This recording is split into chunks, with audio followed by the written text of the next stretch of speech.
नमस्ते, म सङ्गीत भट्टराई फेरि पनि अर्को एउटा भिडियो लिएर तपाईहरुसँग आज माछा खान जाने भनेर है त। आज चाहिँ हामी फ्राइजिङमा छौँ। यति बेला माछा खानी भनेर यहाँ चाहिँ फ्रेस माछा पाउँछ, पोखरीबाटै छोपेर छानी निकाल्न पाउने।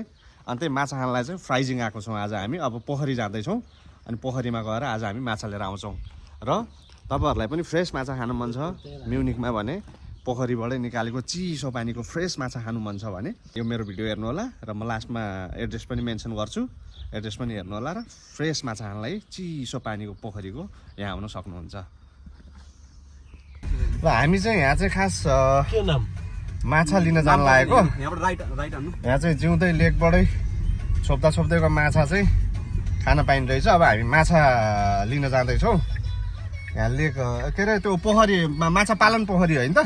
राइट है, यहाँबाट पोखरीबाटै निकाल्दो रहेछ माछा पालन। के कुन माछा हो? ट्राउट माछा जर्मनमा भन्छ फरेली। फरेली जर्मनी भाषामा चाहिँ फरेली भन्दो रहेछ। अनि हाम्रो नेपालको ट्राउट माछा जस्तै। अब हामी चाहिँ पोखरीमै गएर चाहिँ माछा लिन जाँदैछौँ। हाम्रो नजिकबाट हुनुहुन्छ हाम्रो सुभाष दाई हुनुहुन्छ, यता म छु, हामी अब जाँदैछौँ माछा लिन जाँदैछौँ। आज हामी, मेरो त टोपी बाङ्गो भएर चाहिँ ब्रो माछा लिन जाँदैछौँ आज हामी। आज माछा खाने कुरो भयो आज। हजुर के अरे तपाईँ मान्छे नै बाङ्गो हुनुहुन्छ त टोपी बाङ्गो भइहाल्थ्यो। फेरि अब मान्छे बाङ्गो बनाइदिनुहुन्छ के दाइ हो नि त, भाइ भनेर हेर्नु भयो होला। ठिकै छ, के भाइ भएपछि सहनै पर्यो दाइहरूले भनेको कुरा। दाइहरूले भनेको त सबै अर्थी हो नि, त्यही अब अर्थी नै तपाईँको इच्छा कुरो। त्यही अब होइन, म फेरि दाइहरूले भन्नुभएको कुरा अब नमान्ने अर्थी ज्ञान बुद्धि कुराहरू भनेको त अब त्यो त ग्रहण गर्नै पर्यो नि। हामी त अब भाइहरूको जय होस्, हाम्रो भय होस्, नभए नहोस् भन्ने टाइपको मान्छे। ओहो ल धन्य, म आज पुरै उम्किएँ क्या आज। म दाइको यो आशीर्वादले म पुरै उम्किएँ आज। साह्रै रमाइलो ठाउँ, मजाको छ, पिस ठाउँ, रेसिडेन्स एरिया है। ए हो र? कुन एक्जिट ब्रो? ए होटल यहीँ अगाडि आइसक्यो त। स्टेट हो? ए यो एयरपोर्ट नजिक भएर होला होइन? ए एयरपोर्ट यही त रहेछ। हामी म्युनिक एयरपोर्टको नजिकै छ यो रेसिडेन्स चाहिँ। त्यही भएर होटल एरिया पनि रहेछ यता। ल यो चाहिँ सर्फिङ, टक्क म्युनिकको सर्फिङ यहाँ एउटा नेचुरल छ के म्युनिकको खोलामा हैन, इजारमा। यो चाहिँ मान्छेको यो पर्सनल के इजार सर्फिङ छ र ब्रो? छ नि, सम्बरमा मात्रै हुन्छ। नम्बर 1 दुईपट्टि पुरा मजाले बारीहरू छ टक्क होइन, बिचमा हाइवे छ। यस्तो हो कि पिस बस्ने ठाउँ भनेको त शान्त। ल यो चाहिँ म्युनिक एयरपोर्ट। उहाँ चाहिँ हाम्रो साथी चाहिँ म्युनिक एयरपोर्टबाट नजिकै बस्नु हुँदो रहेछ। त्यहाँ अब यो झ्याङले अहिले छेक्यो म्युनिक एयरपोर्ट। ल यो म्युनिक एयरपोर्ट हो, त्यहाँ प्लेन पनि देखाएको थियो, अहिले सट्ट छेलियो। म्युनिक एयरपोर्ट त्यहाँ छ।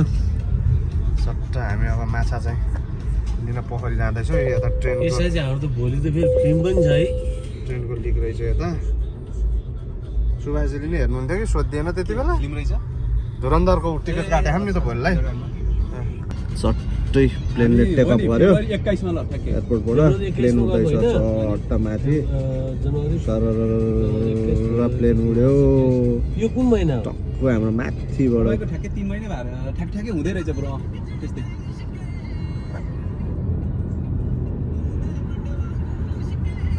सही छ ठाउँ चाहिँ। ल ब्रो तपाईँको रेसिडेन्स मलाई धेरै मन पर्यो यार, यो एरिया यार। ल अब यहाँबाट चाहिँ फ्राइजिङ सुरु भयो नि त ब्रदर? हजुर। यहाँभन्दा पछाडि तपाईँको घर भएको ठाउँलाई चाहिँ के भनिन्छ अरे? होइन, प्राइज त फ्राइजिङ नै हो त्यो पनि हैन। मेरो घर पनि फ्राइजिङ डिस्ट्रिक्ट, जिल्ला चाहिँ एउटै फ्राइजिङ हो, म्युनिसिपालिटी फरक हो के। ए ओके। अब हालवेक म्युनिसिपालिटी, यो चाहिँ म्युनिसिपालिटी पनि फ्राइजिङ, डिस्ट्रिक्ट पनि फ्राइजिङ भयो चाहिँ। ओके। अब यो अहिले चाहिँ रुखहरू खासै सुक्खा छ होइन, भर्खर अब विन्टर सकेर अब समर सुरु हुन लाग्छ। अब स्प्रिङ सिजनमा चाहिँ यो पातहरू यस्तो मजाको हुन्छ नि, नयाँ पात पलाउँदाखेरि यति राम्रो देखिन्छ नि। अहिले चाहिँ अब यो भर्खर विन्टर सकिन लागेको भएर अझै पनि सुक्खै छ रुखहरू। त्यति बेला म्युनिक पुग्छ यो हैन। यो हाम्रो घरतिर पुगेको नदी होइन त? यो यहाँबाट हाम्रो घरतिर समेत पुगेको नदी यहाँ आएर जोड्या रहेछ, यहाँ रहेछ। सीधा अब हामी माछा खाने गरेर माछा लिन जाँदैछौँ पोखरीमा। 3 बजीसम्म खुल्ला छ अरे। कति बज्यो अहिले? 3 बज्न 5-7 मिनट बाँकी छ। अब हामी पुगिन्छ होइन? भ्याइन्छ पर ट्रेन जाँदैछ कस्तो मजाले सर कता गएछ है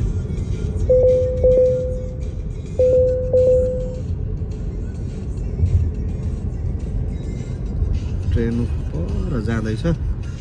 ल यो चाहिँ 1040 सालमा संसारको सबैभन्दा पुरानो बियर फ्याक्ट्री जुन चाहिँ अहिले 917 कि 18 वर्ष भयो होइन? ए होइन 87 कि 88 987 वर्ष पुरानो चाहिँ यो बियर फ्याक्ट्री। अबको 12-13 वर्षमा 1000 वर्ष सेलिब्रेसन गर्दैछ। 2040 मा 1000 वर्ष सेलिब्रेसन 1000 वर्ष सेलिब्रेसन हुन्छ। यो चाहिँ संसारकै सबैभन्दा पुरानो बियर फ्याक्ट्री। ल अब टनेल सुरु भयो। चट्ट अब हामी माछा लिने ठाउँमा आइपुग्नु लागिसक्यौँ। क्यामेरा छ ब्रो कहाँ छ पुरा फेरि ल यहाँबाट एक्जिट भयो टक्क अब 2 किलोमिटर उता हो फेरि त्यो चाहिँ त्यता जानु हामी एक्जिट भइसक्यौँ। अब माछा लिने ठाउँ आइपुग्नु लागिसक्यो। यो राउन्ड नेभरबाट बरु बन्द नभइदियो हुन्थ्यो। अब 3 बज्न केही मिनट मात्रै बाँकी छ। अब ल यो फ्राइजिङको क्याम्पस चाहिँ यही हो। कलेज चाहिँ एग्रिकल्चर पढ्ने कलेज यहाँ रहेछ है। यो फरेस्ट्री डिपार्टमेन्ट हो। कुन चाहिँ? यो बिल्डिङ यही बिल्डिङ हो होइन? ठुलो छ अहिले एग्रिकल्चर। ल अब यहाँबाट सिधै गएपछि हामी ट्याक्कै पोखरी माछाको पोखरी भएको ठाउँको गेटैमा रोक्नेवाला छौँ। तपाईँ चाहिँ 50 तिर ठ्याक्कै यहाँबाट चाहिँ अब ट्राभल बाटो सुरु भयो। चट्ट गाउँतिर जस्तो हुन्छ नि पोखरी सोखरी भएको ठाउँहरू नेपालतिर नि गाउँमा हुन्छ नि। यही अब यहाँ होइन त पोखरी अब सिधै गेट यहाँबाट छिर्ने होइन त भित्र। छिरान बस अब हामी आइपुग्यौँ माछा लिने ठाउँमा। यही लेफ्टमा हान्दिने यही साइडमा। ल हामी चाहिँ अब आइसक्यौँ होइन? बन्द हुने बेलामा ठ्याक्कै आइपुगेका छौँ। हामीले भ्याउँछौँ जस्तो छ किन्नलाई चाहिँ। ल हामी आइसक्यौँ।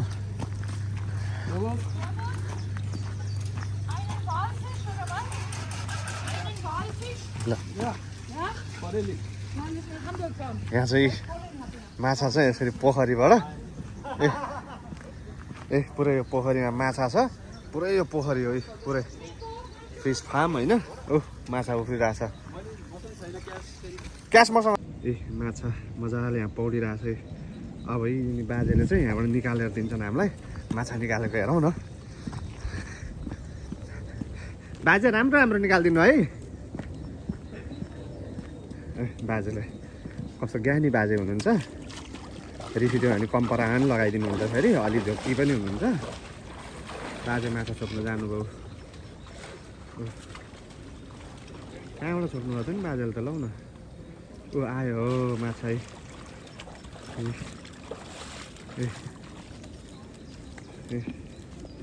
जगुत यो सेतो बडामा खनाउँछन् अब। यहाँ खनाउँछ बाबा बुढाले है तेरि गाई। माछा चट लगाएर बनाएर झट खान्छौ खान्छु झट खान्छु कि कसो ब्रोहरू। ए प्याट्ट सक्यो के गर्नु है अब ज्यानै मारेर खाइहाल्छ तेरि यार। ठुलो रहेछ क्या फार्म। मा कहाँसम्म छ क्या भयङ्कर ठुलो फार्म छ। अब पेट फालिदिन्छन् यहीँ साफ गरेर दिन्छन् अनि हामी लिएर जाने हो। बाजाले भित्र साफ गर्नु लाग्यो अब। ए पाइन्छ बाजाले मजाले कस्तो इजिली हो कि फालेको नि।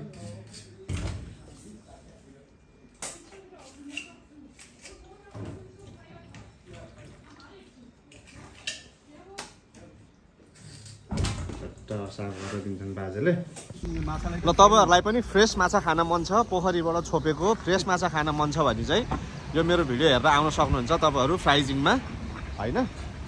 ल एड्रेस यहीँ पनि रहेछ। ल यही एड्रेस फोन नम्बर एड्रेस सबै यही छ। तपाईँहरू यही एड्रेसमा आउनुभयो भने चाहिँ तपाईँहरू यहाँ आएर पोखरीमा सिधै लाइभ फिस चाहिँ किनेर लिएर गएर मजाले खान सक्नुहुन्छ।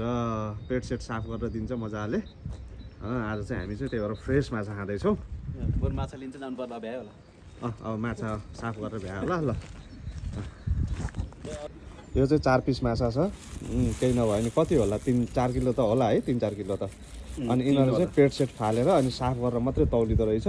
जम्मा 21 युरोको फ्रेस 4 पिस माछा चाहिँ आयो हाम्रो अनि ब्रोले हाम्रो टिप्पै दिनुभएको छ थ्याङ्क यू सुन फिलिङ दाङ चाउ ल पेट सेट फालेर अनि तौलिँदो रहेछ क्या एकदम राम्रो लाग्यो अनि जम्मा 21 युरोमा 4 पिस माछा चाहिँ सायद एउटा माछा नै 1 किलो बराबरीको छ पेट फालेर पनि ल एड्रेस अघि नै मैले देखाइदिइसकेको भिडियोमा यही हो है आउनु सक्नुहुन्छ ल अब कुलरतिर अब गाडीमा हालिन्छ मजाले च्याक्क अनि ब्रो यो त कुलरै जस्तो छ त कुलरै हो यसमा खास आइस क्युबहरू हालेर हाम्रो बियरहरू अरू केही चिसो पानी कुराहरू हाल्ने हो पछि सफा हाल्नेवाला चाहिँ यसको त्यो ड्रेन गर्ने नि रहेछ होइन माथि त्यो खोल्दैछ सर पानी सबै ल माछा चट्ट मजाले फुल भयो नि त ल सही हो ल कुलरमै नि राखियो माछा अब ल बाटो घर जाने बाटो त्यही पर्छ होइन त्यतैबाट जाऊँ न त ल ल